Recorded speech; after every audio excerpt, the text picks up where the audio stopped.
নমস্কার বন্ধুরা, আমি শিবাজি রুদ্রপাল। হঠাৎ করে ক্ষেতের দিকে এলাম। আর ক্ষেতের দিকে তো জমিতে হালের চাষ হচ্ছে, ধান রোপণের কাজ চলছে। শ্রাবণ মাসের দিন তো সকালবেলা আমি চলে এলাম ক্ষেতের দিকে। এসে দেখছি আমাদের ক্ষেতের জন্য হালি তোলা হচ্ছে। অনেকে হালি তুলছে, কেউ ধান রোপণ করছে, কেউ অনেক কাজ করছে ক্ষেতের মধ্যে। গরমের জন্য এদিকে আবার কয়েকটি ঝাড় জঙ্গল দিয়ে বাচ্চারা একটি ঘরের তৈরি করে রেখেছে। এদিকে ধান রোপণ চলছে, হালি তোলা হয়েছে। সব কিছু মিলিয়ে আমার একটি ছোট্ট ব্লগ, আপনারা দেখবেন। ভিডিওটি ভালো লাগলে অন্যকে দেখার সুযোগ করে দেবেন।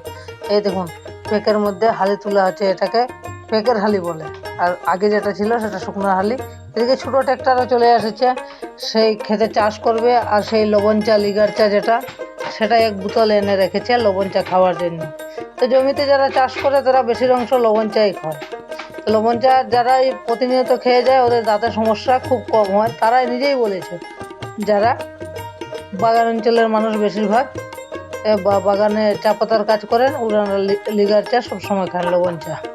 তো এদিকে আমার ট্র্যাক্টর ভাইও বলছে, না আমি লবণ চাই খাবো। আমি বললাম আচ্ছা ঠিক আছে, তো খাও, তোমার যেটাই ভালো লাগে।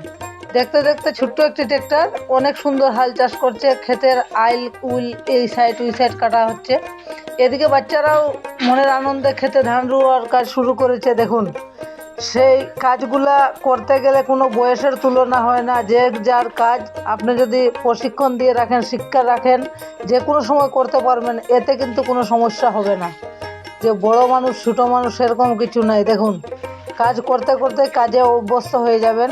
যার কারণে সব কিছু নিয়ে আমার আজকের এই কৃষিকাজের ছোট্ট ভিডিও।